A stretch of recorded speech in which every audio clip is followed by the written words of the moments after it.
आइए first order reaction के बारे में देखते हैं, जो कि केमिकल कॉन्टिक्स से रिलेटेड टॉपिक है और बहुत ही इम्पॉर्टेंट टॉपिक है। इसके बिना बोर्ड का पेपर नहीं बन सकता, समझ लीजिए। जैसे नमक के बिना दाल नहीं बन सकती, वैसे फर्स्ट ऑर्डर रिएक्शन के बिना बोर्ड का पेपर नहीं बन सकता। तो आइए पहले फर्स्ट ऑर्डर रिएक्शन की डेफिनीशन जानते हैं, जो शॉर्ट आंसर टाइप क्वेश्चंस में आता है। तो first order reaction, first order reaction, the reaction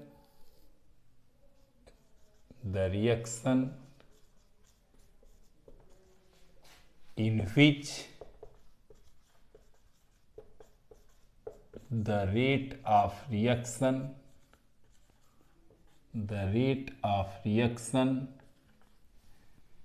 is directly proportional to the concentration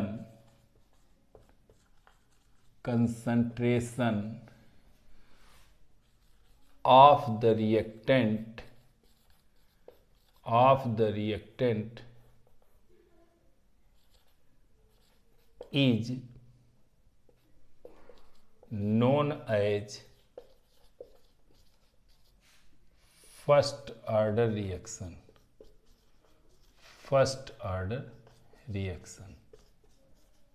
तो यहाँ rate of reaction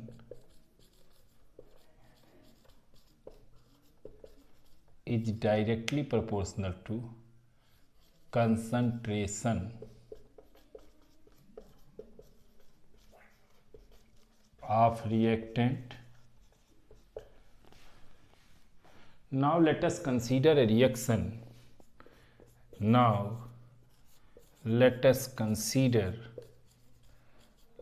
consider a reaction।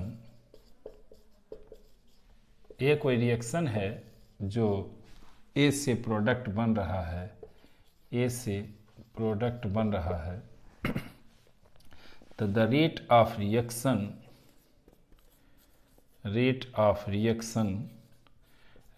Reaction को हम dx/dt लिखते हैं। dx/dt या dA/dt is directly proportional to, A को हम ऐसे बड़े ब्रैकेट में जब लिख देते हैं तो इसको कंसंट्रेशन ऑफ ए या एक्टिव मास ऑफ ए पढ़ते हैं। अब ये हो जाएगा dx/dt और एक कांस्टेंट लगा देंगे यहाँ k, और where k is the velocity constant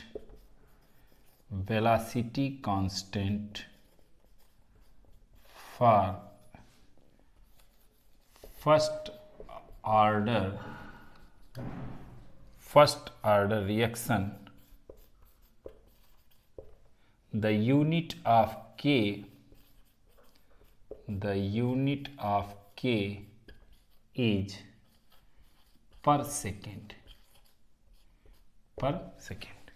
the unit of k is per second। तो अब आप लोगों को ये पता चल गया कि एग्जाम में आएगा फर्स्ट ऑर्डर डिफाइन करने के लिए शॉर्ट आंसर टाइप क्वेश्चन में 2 नंबर में, तो आप इतना लिख देंगे तो आपका एक अच्छा इम्प्रेशन पड़ेगा कि आप ये कर ले रहे हो, अच्छा जानते हो फर्स्ट ऑर्डर रिएक्शन के बारे में। अब इसी के लिए एक्सप्रेशन कैसे निकालेंगे, तो आप इसका स्क्रीनशॉट ले लीजिए, तो फिर हम आगे बढ़ें। उम्मीद करता हूं कि आपने स्क्रीनशॉट ले लिया होगा। आइए देखते हैं आगे expression for first order reaction. इसको देख लीजिएगा, बहुत अच्छा लिखा हुआ है और इससे आपको बेहतर नंबर मिलेगा लिखने से। अपनी ओन राइटिंग, अच्छी राइटिंग में लिखिए और अपने लैंग्वेज में है तो बहुत अच्छे से नंबर आपको मिलेगा, और तैयारी अपनी खूब अच्छी जारी रखिए। आइए expression for first order reaction. expression for first order reaction, first order reaction, expression for first order reaction क्या होगा? तो expression for first order reaction में हमको देखना है कि यहाँ एक रिएक्शन कंसीडर करेंगे। Let us consider a reaction, let us consider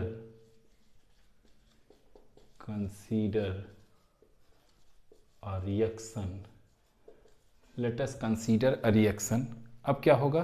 कौन सा रिएक्शन? एक रिएक्शन ले लेते हैं, ए से प्रोडक्ट बन रहा है। अब करा है कि जब मान लेते हैं ये एक रिएक्शन है, let A be the initial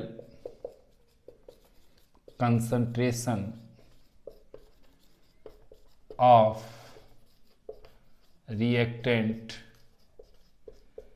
A at time t is equal to 0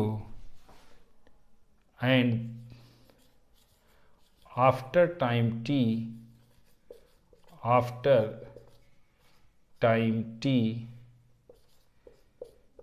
it becomes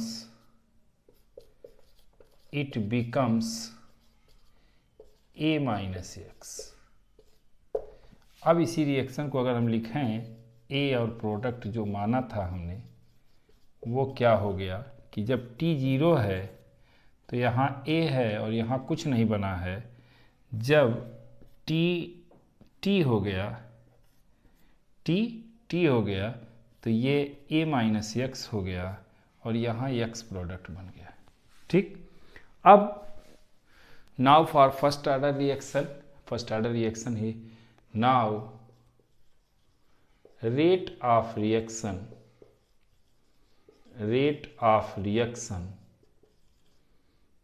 अब रेट ऑफ रिएक्शन को हम dx अपॉन dt से रिप्रेजेंट करते हैं। dx by dt proportional to a minus x, dx by dt proportional to a minus x, और ये हो जाएगा आपका एक प्रोपोर्शनलिटी हटाया, dx by dt is equal to k into a minus x, dx by dt is equal to k into a minus x, where k is the velocity constant, where k is the velocity constant, k is the velocity constant। अब इसको एक side कर लेते हैं, dx upon a minus x और k dt हो जाएगा। तो यहाँ तक पहुँच गए। अब आप इसका स्क्रीनशॉट ले लीजिए तो हम आगे बढ़ें। उम्मीद करता हूँ कि आपने स्क्रीनशॉट ले लिया होगा और कॉपी में लिखते भी चलें, साथ साथ लिखते चलेंगे, पढ़ते चलेंगे तो तैयारी बेहतर होगी। अब आइए, के डी टी मिल गया है, अब इसको लेके चलते हैं आगे। तो आगे जब चलेंगे तो इसका जब इंटीग्रेशन करेंगे, integrating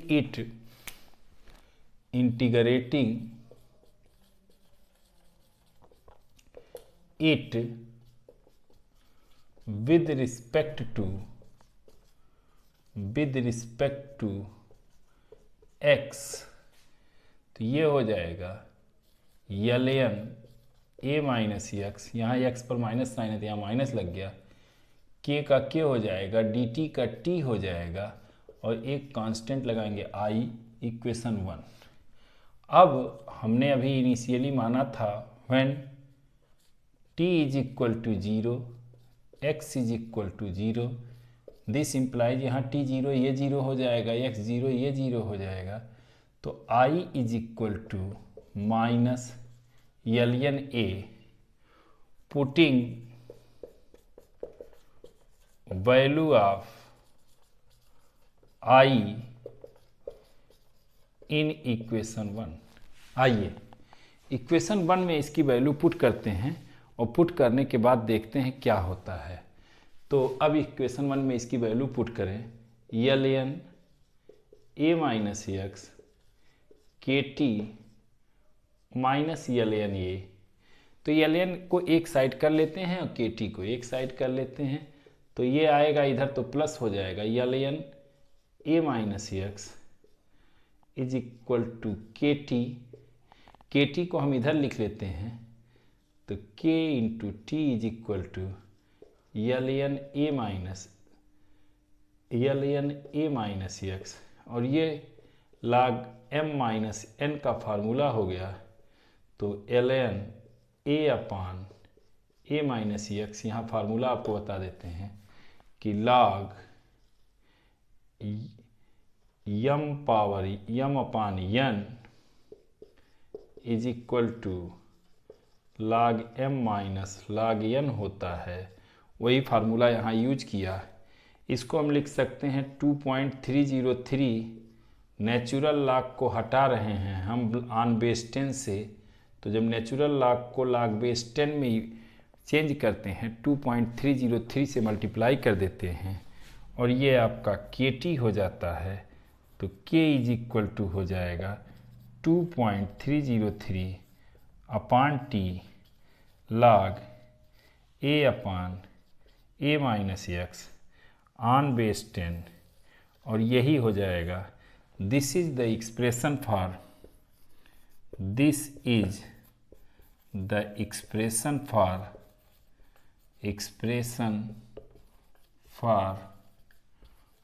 first order reaction. This is the expression for first order reaction. ये प्रथम कोटि की अभिक्रिया के लिए क्या है, व्यंजक है, या फर्स्ट ऑर्डर रिएक्शन के लिए एक्सप्रेशन है। आप लोग इसका स्क्रीनशॉट ले लीजिए।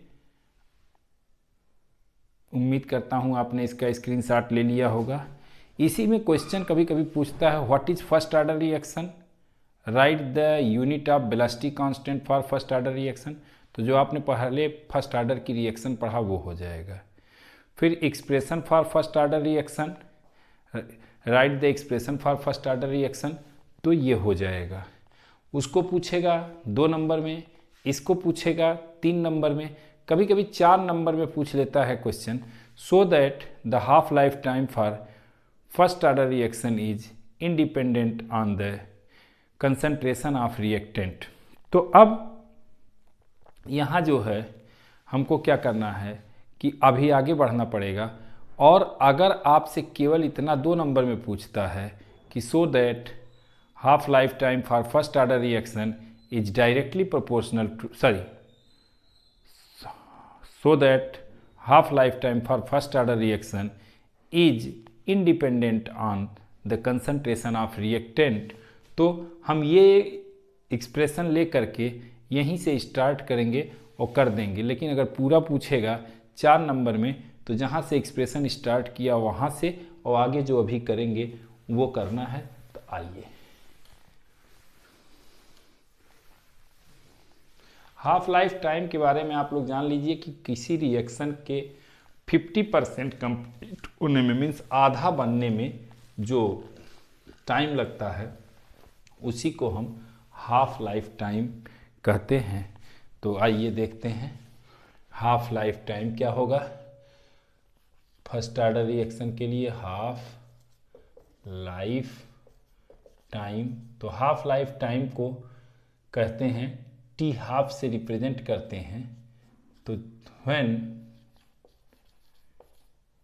T is equal to T half, X is equal to A upon 2 होता है, और ये इम्प्लाई करेगा A minus X is equal to A minus A upon 2 is equal to A upon 2।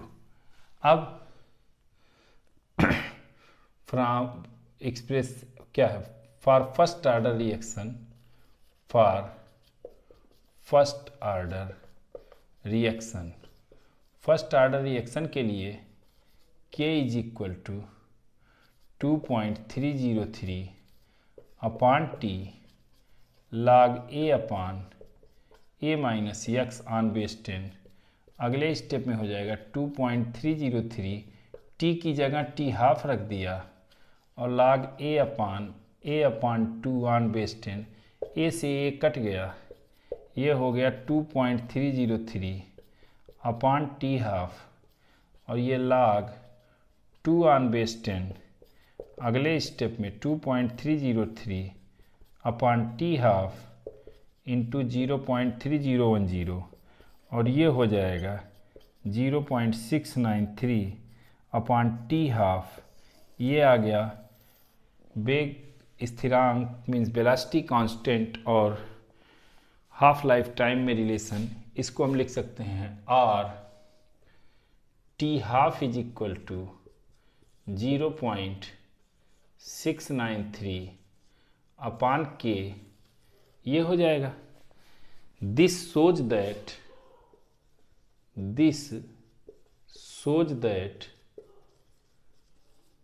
that half life time for first order reaction is independent on the concentration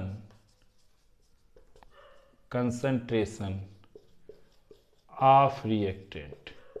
concentration of reactant, तो ये concentration of reactant पे depend करता है। तो उम्मीद करता हूँ आपको वीडियो अच्छे से समझ में आया होगा।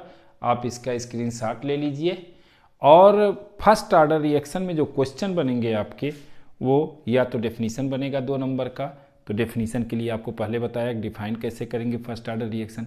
ऑब्जेक्टिव में पूछ लेता है इसकी रेट कांस्टेंट या ये हाफ लाइफ टाइम का रिलेशन कर ले जाएंगे आप, और इसके बाद इस पर न्यूमेरिकल्स।